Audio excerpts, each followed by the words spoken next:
Today on a special What's That About interview episode, we're pleased to have back Marc McGovern, longtime Cambridge City Councilor, Mayor, and Vice Mayor. Marc asked to come on to talk about housing mainly. Thanks for coming on our show, Marc. Yeah, my pleasure. Thanks for having me. Great. And you said you wanted to talk about housing, so let's get right into it. When we talked last year, the council was on the verge of passing multifamily zoning, which included 4 stories by right through the city, 6 stories with 20% affordable housing, with limited but still significant setbacks in the compromise. It was a huge victory for those who believe we should be making it easier to build more housing in Cambridge. So, do you feel it's been effective? Like, where are we now? What changes would you make? Yeah, great question. So, and it's a complicated topic. I think that it in general, I think it's been successful in the sense that we are seeing more multifamily units, more multifamily buildings being built. And I should say, I shouldn't even say being built, because the reality is there's only been 1 or 2 projects that have actually been permitted. So, it's still a process, to actually get from conception to construction. But there are obviously a number of projects that are in the pipeline and moving forward, that would have been fewer units, if we hadn't done this, right? So, I think it's important to I think there's a lot of misinformation about, or confusion, I should say, around kind of what the goal, of the multifamily housing ordinance was. And people are kind of conflating it with the affordable housing overlay, and they're really 2 very different proposals with 2 very different goals, right? And so the AHO, which it'll be 6 years in October, that was, that gave height, density, and permitting bonuses, to people who build 100% subsidized housing. And that's been working really well. And we have over 1,000 units that are in some stage of the developmental pipeline. And again, the AHO is just about the zoning. It doesn't really do much when it comes to funding these projects. Right. So our affordable housing partners have actually been able to buy more land and accumulate more land for future projects, getting money from the state, getting money from the federal government. All of that is still a mess, and it takes a long time to get that funding in place and actually see the buildings actually start to go up. So there's a delay that happens there. But the goal is to build 100% subsidized housing. Mm-hmm. And that's happening. And you're saying 1,000 units are in process right now, either being built or there's one project, the New Street project, that's finished, right? Right. So Norfolk Street, 116 Norfolk Street, which is a supportive housing for folks that are kind of coming out of homelessness. That was the whole project wasn't an AHO project, but they were allowed to add more units because of the AHO. Okay. New Street is the first kind of 100%, came fully under the overlay. And that's 106 units, out by Danny. And they're beautiful units, and just right next to the park, across the street from the new Tobin School. Right near Alloy Station. It checks every box. Passive house construction. It's just a great project. Anyway, so that was under the AHO, and that was very specific about low-income subsidized units. Right. Multifamily housing was really about adding more housing to the housing stock in general, right? It was more geared towards adding more market rent units. We obviously have inclusionary zoning, which is, like, as you mentioned, the 6 stories, where 20% would be subsidized units. And so we're going to get subsidized units out of multifamily housing. That wasn't the main goal in the way the AHO was all about subsidized housing, right? It was really about adding more housing to the housing stock. And it's doing that. And, one project in particular that's very controversial, and I'll keep the look of the building aside and the trees and all that stuff aside for a minute, is the 95 Cushing Street project up in Strawberry Hill. Yeah. And if you look at what's been going on in that neighborhood for probably the past decade, give or take, there are a lot of houses that have really large backyards. And what people have been doing is they've been building large single family homes in those backyards that sell, $2.5, $3 million. Now, since multifamily housing, a developer bought 95 Cushing Street. They're going to keep the house that's in the front, and they're going to build 6 row houses, townhouses in the back. And those townhouses are going to sell not cheap, right? Nothing in Cambridge is cheap. Are going to sell for 1.5 to 1.8 million. And the question becomes: would you rather have had a single family home at $3 million? Or would you rather have 6 homes at 1.5? Right. Or, 1.8. I'd rather the 1.5 to 1.8. Not cheap. I'm not going to go to the bank and buy one of those places. But it is cheaper than $3 million, right? For a single family home. So you're getting more units at a more affordable cost. So that's a project that a lot of people are upset about, but it is actually what the zoning was designed to do. So, in terms of what we've kind of seen and what we've learned, I think, the biggest complaints we've heard, there's been a lot of complaints about the setbacks, right? Right now you have a 10-foot setback in the front, which is required, and then 5 on the sides and in the rear. In some neighborhoods of the city, like in East Cambridge, for example, you don't even have 5 feet in most places on the side, right? Those houses are all, just right up against each other. So some of it depends on where it's being built. Yeah. I live on Hancock Street. We don't have any setbacks. And it's like, mid-Cambridge. Like 90% of Cambridge doesn't have the setbacks they want. Yeah. Yeah. So in some places, it's more than what was allowed previously, and in some places it's less, right? Yeah. I do think that there is some wiggle room we can make with that. I think we could probably increase those setbacks a little bit. One thing I would like to see with the setbacks is more flexibility in how the setbacks are used. So here's an example. There's a building being built on Hamilton Street in Cambridgeport, and I think it's Hamilton and Pearl. It's on the corner. And under the current requirements, there needs to be a 10-foot setback in the front. And the reason CDD suggested that is they wanted people to plant trees in the front of their homes.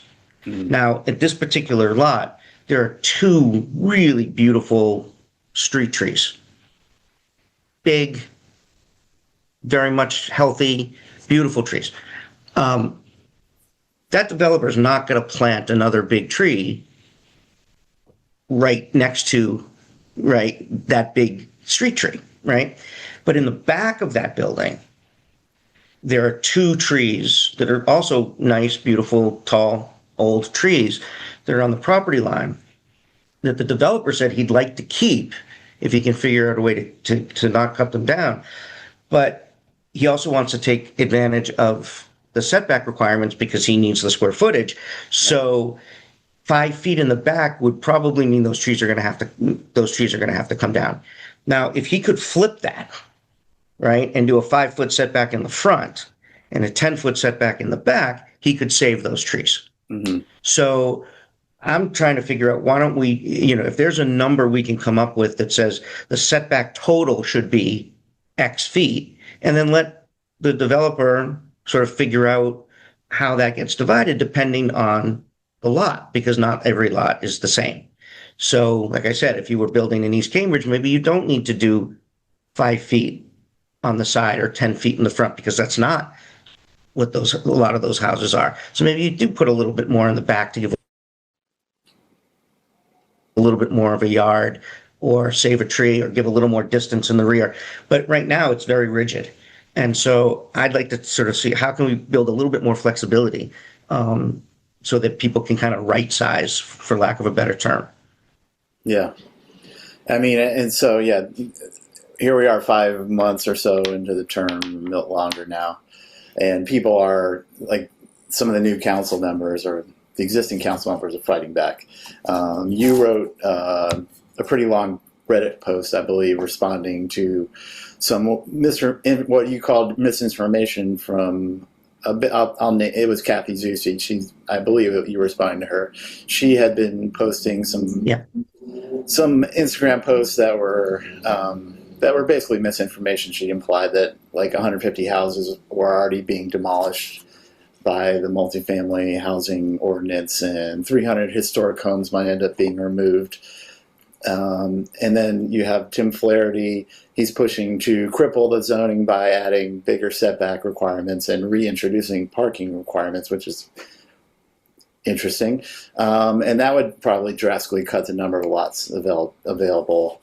Do you think that this pushback has a chance? If not, are they trying to move like the window to get more compromise? Like, what's going on here?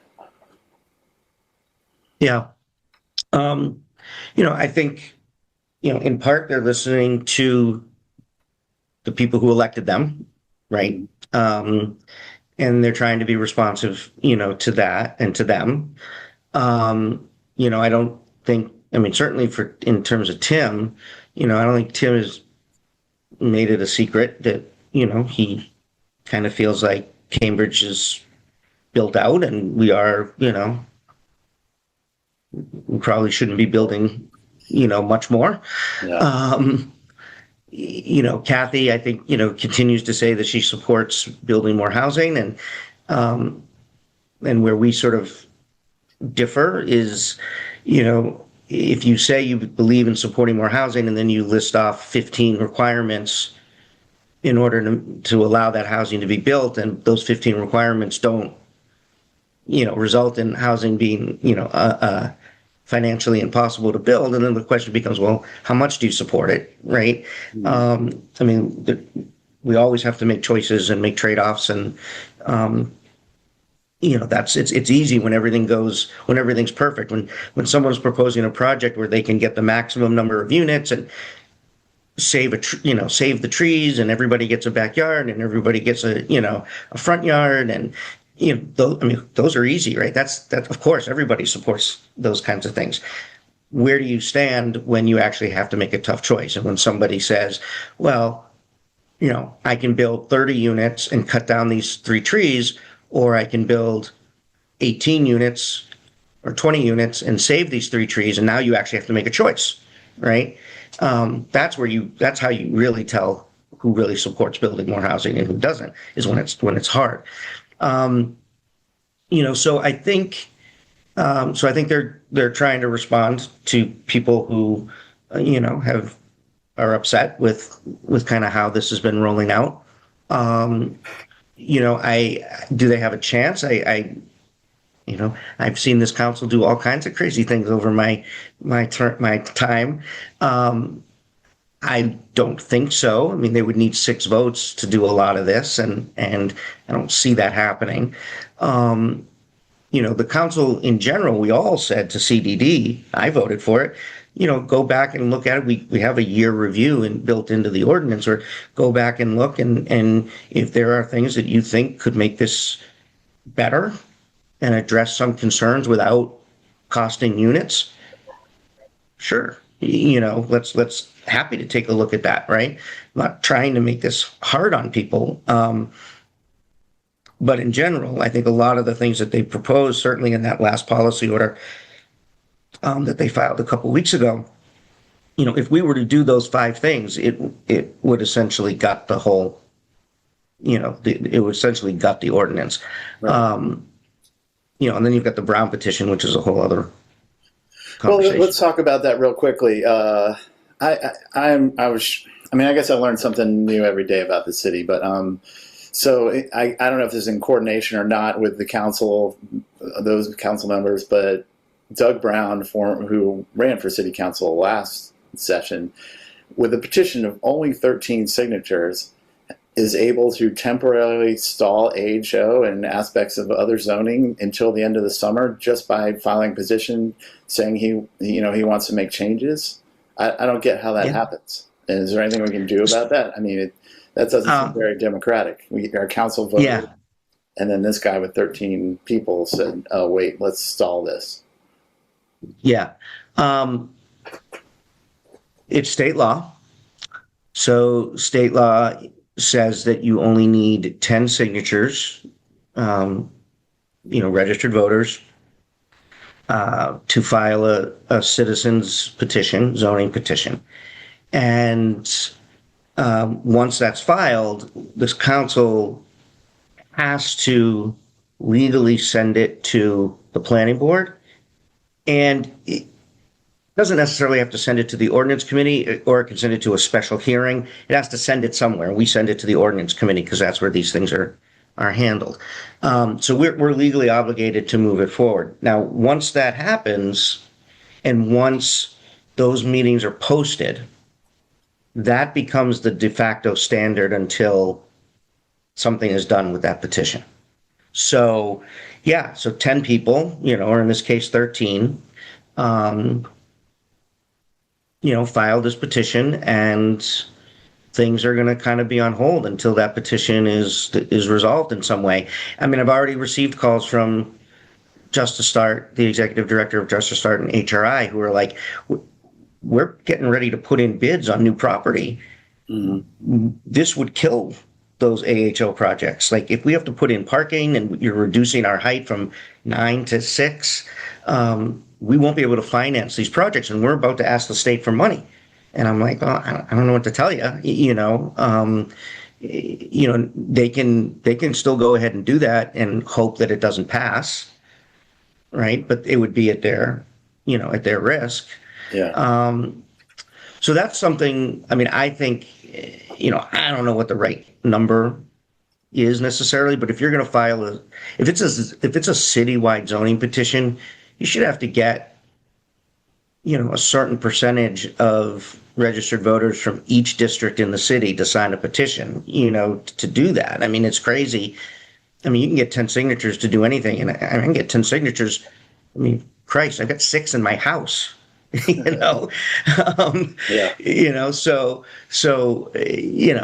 is a very, very, very low bar. And it's funny, it's a statewide thing. So like Hull, the little town of Hull has to get 10 signatures, and Cambridge gets 10 signatures. And it's wacky. Yeah. So right now, that's filed. And we're looking at, by the time it goes before the planning board, I mean, we're already, halfway through June. We're probably not going to get an ordinance committee on this until July. And then we vote it, up or down. And then we wouldn't probably be able to, if it comes out of the ordinance committee with a negative recommendation, or even with a positive recommendation, it probably wouldn't be until the summer meeting or the first meeting in September when we would actually be able to either pass it or not pass it. Right. And I did want to just circle back just a second. You asked about the Reddit post I made and sort of an email I sent out around some of the numbers. I think that this is, this is a very hot topic, right? The development in the city. We know that. It's been that for a long time, and people have really strong feelings about it. And I think part of the job of the council is not to inflame those feelings, right? And to try and put out factual information. What does it do? What does it not do? What are possible, outcomes? And because people are going to get sort of riled up either positively or negatively, anyway. And so when when Councillor Zusy was putting out this information, and I don't know if someone's giving her this information or, she's looking at it herself. But when she says there are 148 homes slated for demolition because of the multifamily housing, and I go to ISD and say, well, is that accurate? And they say, well, no, there's actually 22 demolition permits. Yeah. That's a big difference, right? Now, there are some people who've emailed me and said 22 is still too many. Okay. I mean, yeah, that's their feeling. But, when you look at demolition permits can be issued for different things. So, for example, two of the homes that are on her list, I'm not going to give the addresses because there's another issue there that I'm happy to talk about. But one is a single family home that on her list says that it's being demolished to build 4 units. We got an email from the owners who said, we're doing demolition inside our house to add some space and make it a little more open. Mm-hmm. It's a single family home and we're not leaving. It's not a 4-family. It's not going to be a 4-unit building. And then there's another home that's listed as 30 units when it's a single family home. So these are on that list as being demolished under multifamily housing to go from single family homes to multifamily homes. And that's not accurate. Now, I'll be honest, knocking down a single family home to build a 30-unit building kind of sounds good to me. Yeah. But that's not actually what's happening. So I think it's really important that we actually have information with correct data and not put things out there to try and get people, spin it to get people on our side in a political debate. I just don't think that helps. And that's all under the assumption that, these demolitions are negative, right? I mean, again, if you're demolishing a single family home and you're building 30 units, of which 20% are going to be low income because it's over the 10-unit threshold for inclusionary, is that a bad outcome? I mean, I don't know. I would probably say no, And it's not like they can knock down any single family home, right? I mean, there's still the historic commission that they've kind of amped up on steroids to fight if there's something that that's historically significant. It's not like people are just taking a wrecking ball to Cambridge. Right. Any building 50 years or older is, and if it's going to be demolished, has to go to the historic commission. So, I mean, that's within our lifetime. Well, I don't know how old you are. It's within my lifetime. No, it's within my lifetime. Thank you. I don't know. I was looking at the gray, yeah. But, but that's not, I don't know. I mean, I'm certainly not a spring chicken, but I don't think I'm quite fall into the historic category just yet.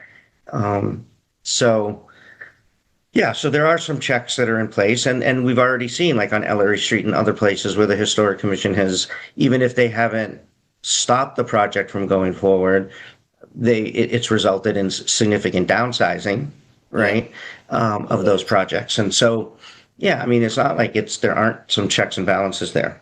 Mm-hmm.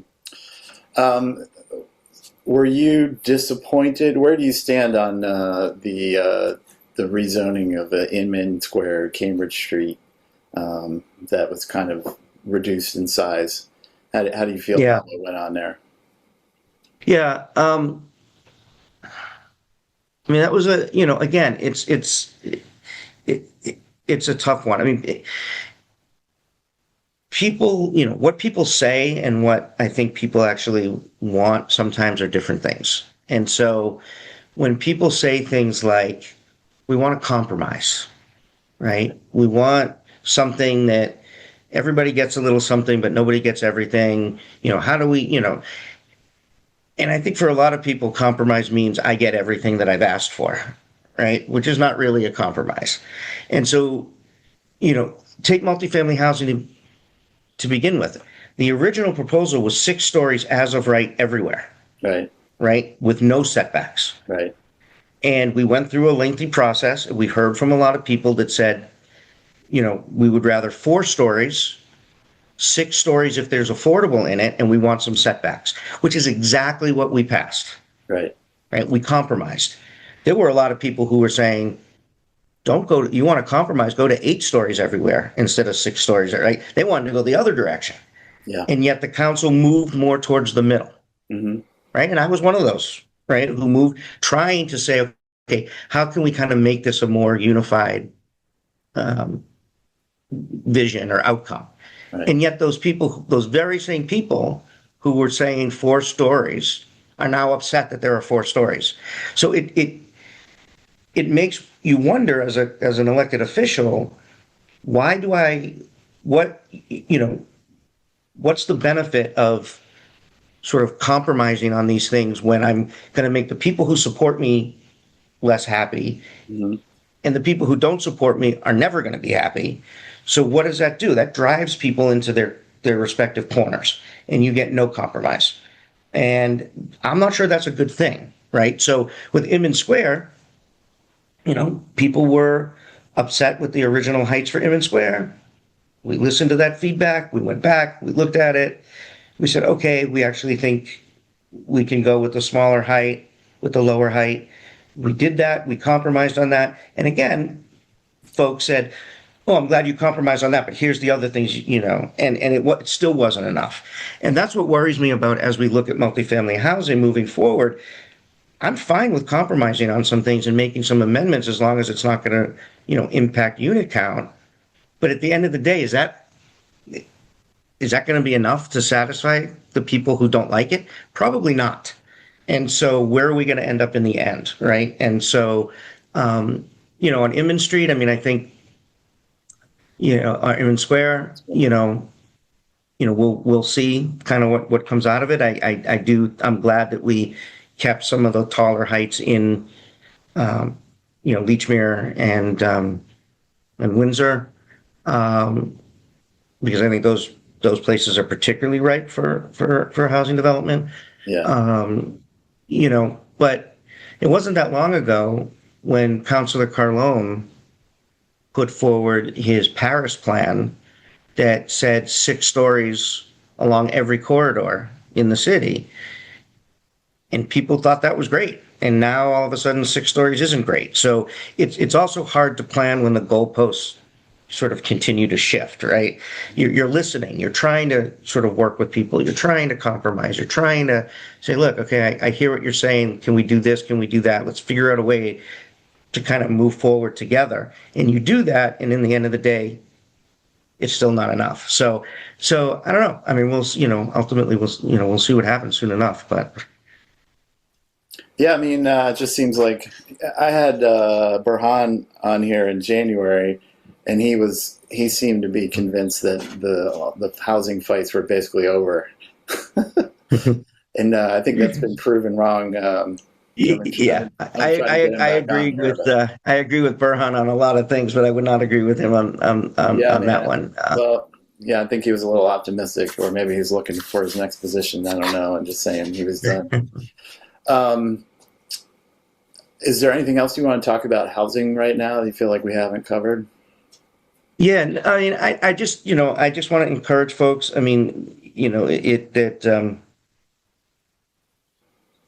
stay involved. Yeah. If you're someone who supports the multifamily housing and you want to see more housing built in the city, you've got to stay diligent and stay involved. The elections and the pendulum swings, right? You see this in Congress, right? You see this, there's we've had for the last couple of cycles a strong, pro-housing, group. That doesn't mean it's always going to be that way. And anything that we've done to, try to address our housing crisis, all of that can be undone. And so, you've got to keep advocating, stay involved, keep talking to us, keep emailing us, coming out to meetings. That's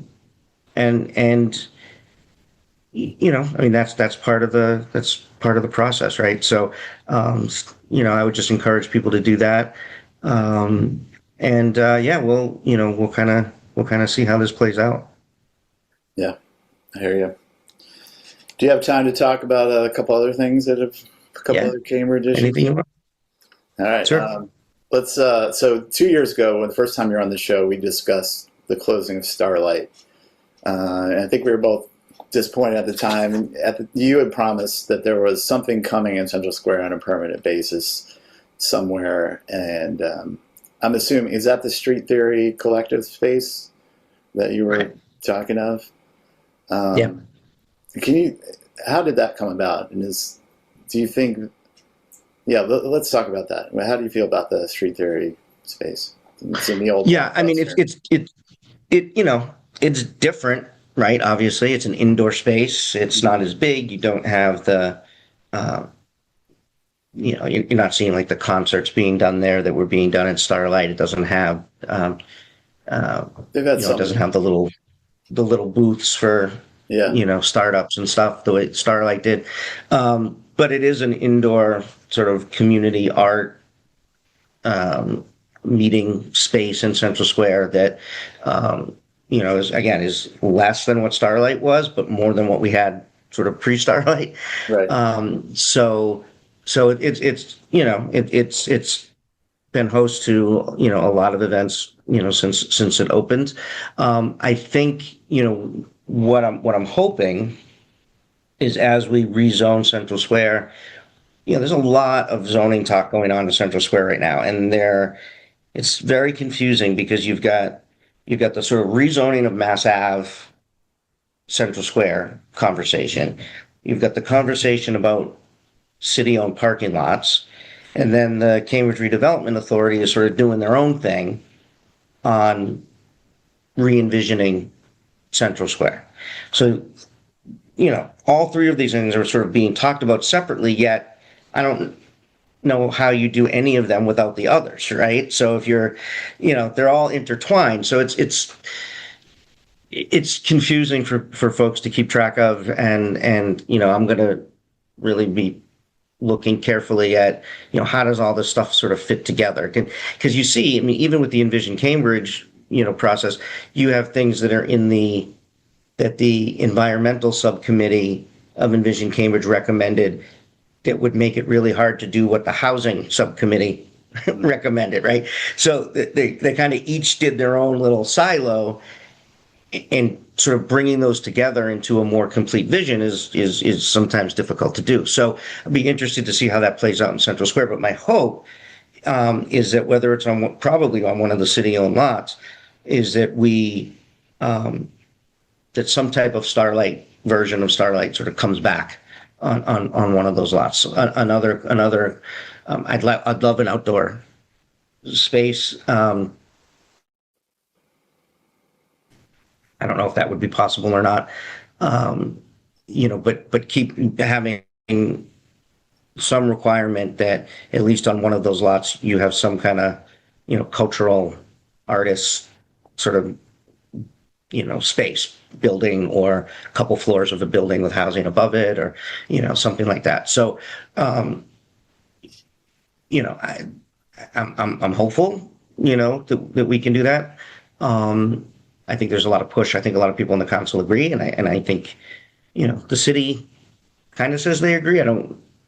They don't agree enough that they're really pushing it, in my opinion, and making it a requirement. At least they haven't yet. So we'll see where they actually, fall at the end. And then you got to get somebody who's going to, actually build it and do it and finance it, right? Which is, it's a whole other conversation. So, but yeah, so it was the collective, the old Blockbuster space is what, I think when I came on, they hadn't quite announced it yet, but it was going to be announced. And so I didn't want to put the cart before the horse, but. Yeah, it's a nice space, and they had some cool exhibits there. It's not quite the same thing as replace. It's not a replacement. Yeah. Right. And like a side note, so we finally got Vail Court, right? Set. Finally. If the city owns it free and clear, the lawsuits are over. Like, how soon can we see housing there or something? Yeah. So it has to be affordable housing. Yeah. I Okay. mean, that's why we took it by eminent domain. And so that's locked in. And I've had some conversations with neighbors and folks who want something different. And I said, no, it's affordable housing. It's not going to be anything different. Um, how much, what it looks like, how tall, those kinds of things are still being worked out. I think on that site, I want to say that a AHO project could go to 12 stories, I think, on that site. Certainly nine, but I think that falls into the zone where they can go to 12. Um, and so, there'll be some conversation. There's been one community meeting already where they've kind of explained, the lawsuit's over. This is kind of, here are the parameters of what we can do, what we can't do, and kind of how this is going to roll out over the course of the next year or so. Um, Less than a year, I should say, over the course of the calendar year. Hopefully, by the end of the calendar year, we actually have some decisions made, Yeah. or at least, much closer. Um, and like with any of these projects, the lot is only as big as it is, right? And so you want to maximize the number of units that you can get. I mean, you have to do that, especially if it's an AHO project and it's a nonprofit developer. They need to maximize the number of units because that's how they get their funding, right? So to fund the project, they need to get as many units as they can. Mhm. And yet, people say, well, we don't want you to build right up to the lot line. We want open space. Great. But that means if you want that, you're going to get a taller building because you're Yeah. squeezing what the built area, can be. So, you're not going to get, so those are the things that sort of have to be figured out. If you want the building to only be 4 stories, it's going to be a really dense, built to the edges 4-story building, and you'll get very little green space. If you're willing to, if you're okay with the 12 stories, well, now you can get those units into a smaller footprint and you can have, more green space around it. So, the details we don't know yet. We actually, somebody actually has to do renderings and, and look at it. And we haven't gotten that far. But I mean, 8 years of that, I was deposed for 6 hours in that case. And glad it's over. Yeah. Yeah. I mean, and one of the neighbors is a freaking private parking lot that's never used. I mean, it's insane. Right. Right. I mean, ultimately, it would be, I think what everybody would love is if you could combine those lots and actually do something, pretty significant. But, so far they haven't been willing, they're not Just willing use to do eminent that. domain. Just use eminent domain. Yeah, but then we'll be there for another 10 years. Yeah. Okay. Well, I got one question that has kind of been in the news lately. So the state finally said, okay, you can have, in certain areas, you can have open containers. And Cambridge jumped on that, which is great. And they said, okay, we'll allow it, Inman Square, Harvard Square, whatever, for the World Cup. At the same time, the Cambridge License Commission put out this draft proposal to all the restaurants and bars with like ridiculous requirements that seems like they came up without talking to anyone. Drinks, you can only have drinks every 30 minutes at a table. You can't order a bottle of wine an hour before closing. Things that would just handicap businesses in this city, especially compared to like Somerville or Boston. What is the problem they were trying to solve there? And why would, if they're trying to solicit input, why start off with something that's just so obviously retrograde? It just seems ridiculous. Like in this environment, are the Puritans coming back in town? Like, what's going on here? Can you explain it? You are asking the same questions that I have.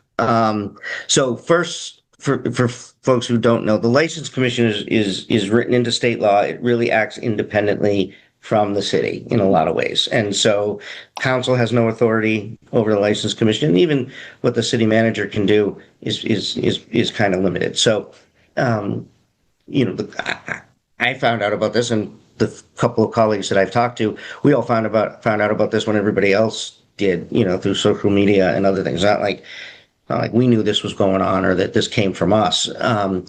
You know, we actually have a couple of policy orders on for Monday night, sort of addressing this, and so why they're doing it or what problem they're trying to solve, I have no idea. You know, if there are already rules in place that if a bar or a restaurant overserves someone, there's a process for that, right? They get investigated. They can lose their license for a day, 2 days, a week, whatever the punishment is. That seems to be going fine. I'm not seeing, you know, not that I'm out all the time, and you know, but I go out a fair amount, you know, I don't see that this is a big problem. I don't know how you manage it as a server. Yeah. You know, and this is something I wrote in an email to the License Commission. I said, so if I go out with 3 friends and I arrive at 5 o'clock and I order a beer, and then, you know, Pete, you come in at 5:05, 5:10, and you order a beer, and then our 2 other friends come to join us at 5:15, but they order just Diet Cokes because they don't want to drink yet. But then at 5:30, my time's up for another drink. You have to wait till 5:35. They decide at 6:40 that they want a beer. Now they're on a different, I mean, what is this? And then a server has 5 tables? Like, I mean, it's absurd. It's crazy. It's crazy. You could not do it. And I think a mistake they made was, you know, they're saying that, we just put this out there for discussion. This was just brainstorming, right? Well, what you issued was a red-lined version of the licensing laws. Now, for anybody who follows this kind of thing, when you get a red line version of the ordinance, the red line is what you're striking and what you're adding.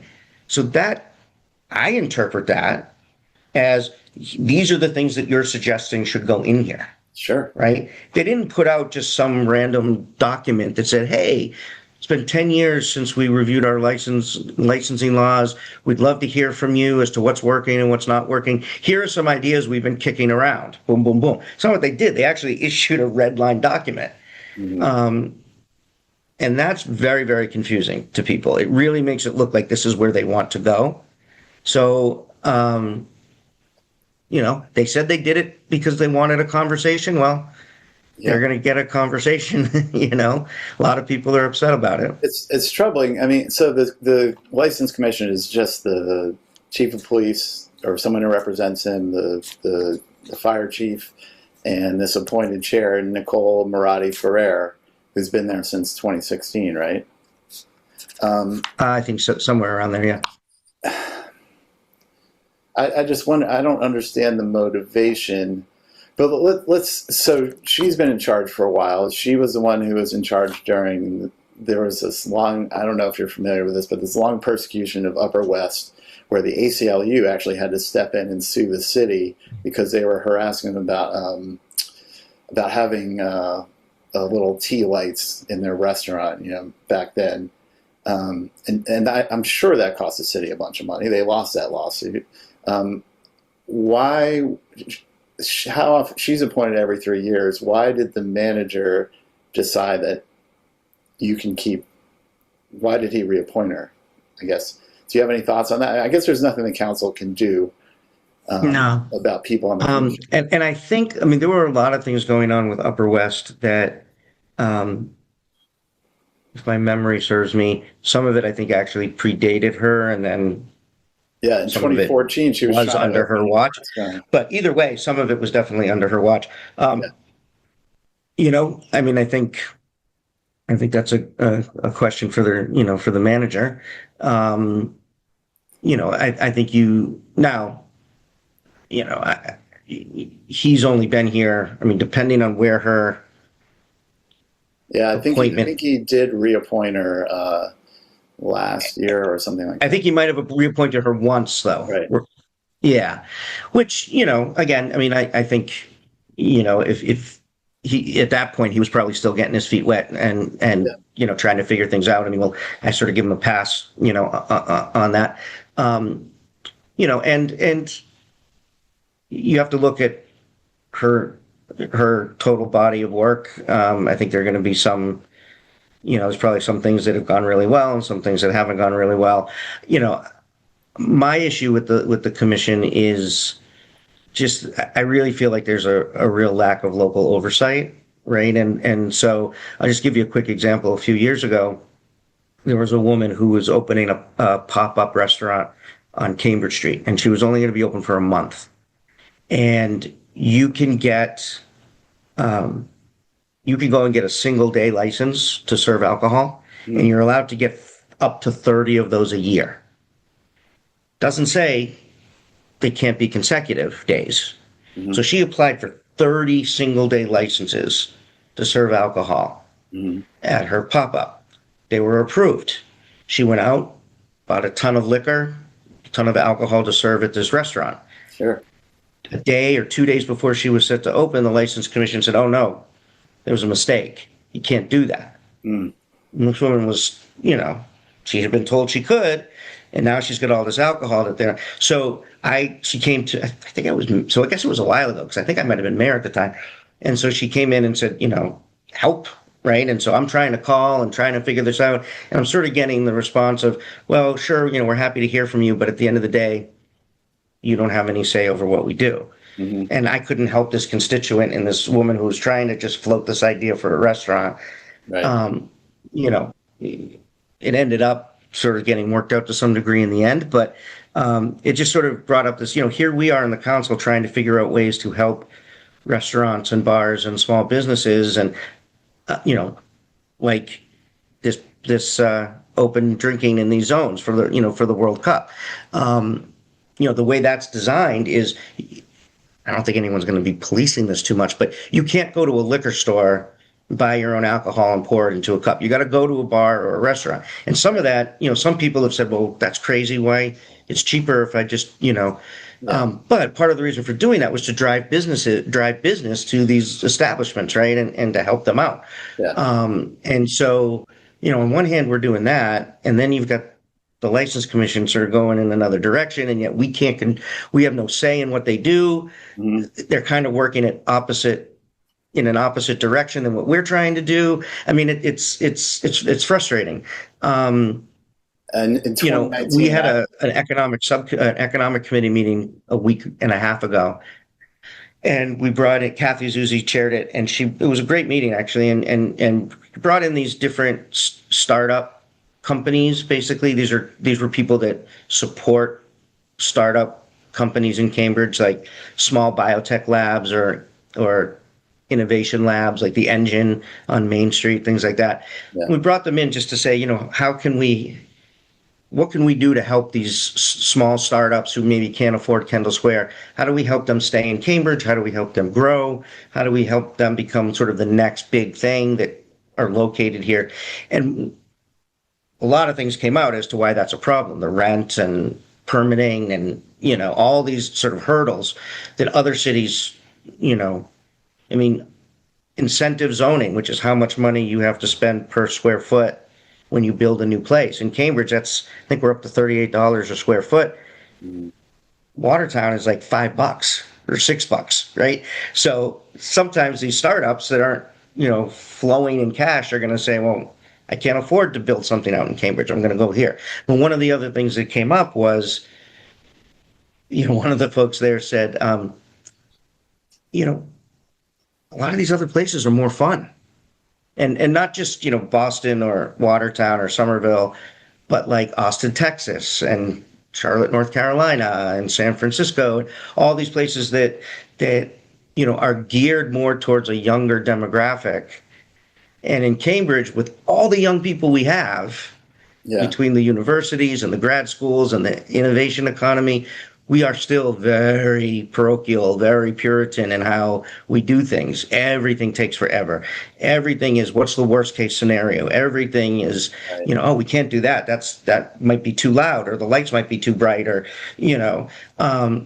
and, if you're 25 years old and you're working in one of these industries and you've got a choice of living in a community that is really exciting and more geared towards you, or, those kinds of things become factors. And so it was interesting to hear that from somebody from the business side, Yeah. the tech side of the conversation, saying it's harder for me to recruit people because they want to go to these other communities, in part because rent is cheaper, Yeah. and the quality of life is better. Yeah. So, Surely it doesn't not. help when you're saying you can't buy a bottle of wine for, Yeah. an hour Yeah. before It's closing. ridiculous. Well, yeah, and I feel like in some ways Cambridge has gotten better since the pandemic, and it is getting better. I walked through the Harvard Square viewing party for the World Cup when we put on the forum a couple days ago, and it was great. I mean, Inman Yeah. Square does a I'll lot. be in Inman Square today, 6 o'clock tonight. Okay, my Scotland, Morocco, in Inman Square. So okay. It's in Inman Square, the viewing party. yeah, The yeah. If you come down, I'll buy your beer and we can walk around outside and have a drink. Sweet. It'll be just like Paris, someone said. Yeah. Um, Oh, So I have a question about the manager, Ian Wang. I should get better at pronouncing. Isn't he supposed to be reviewed by the city council every year as part of the charter? I know that his review was last year, and I followed that. Shouldn't that be coming up shortly, or am I missing the time? yeah. It should. It should be. The calendar got a little screwed up from being every year. But yeah, we we'll be doing another one this year. Okay, and that, yeah, I'm looking forward to that. Just to see, what his bosses think of how he's done. I've got a couple of quick things. So I noticed we had the forum for the debate between Will Brownsberger and Daniel Lander for Brownsberger's seat last week. I noticed you endorsed Daniel Lander. I'm just curious what's your feeling is there, and what made you do that? Yeah. So I've known Daniel for a while, for quite a while. And I like his energy. I like his positions on housing. I do think, you maybe in the next city council election, you'll do some kind of transparency forum for councilors. But, I think transparency is important. I think, people get to see how I vote, good or bad, Right. where I stand, right? And that should be the same, at the State House. I also think, Cambridge used to, it's going back probably 2 redistrictings ago, maybe even more. Most of our rep seats and our seats had bigger chunks of Cambridge. Mm-hmm. Right. So even if we shared it with Somerville or another community, the Cambridge portion was larger, Mm-hmm. and that's kind of been chopped up, over time.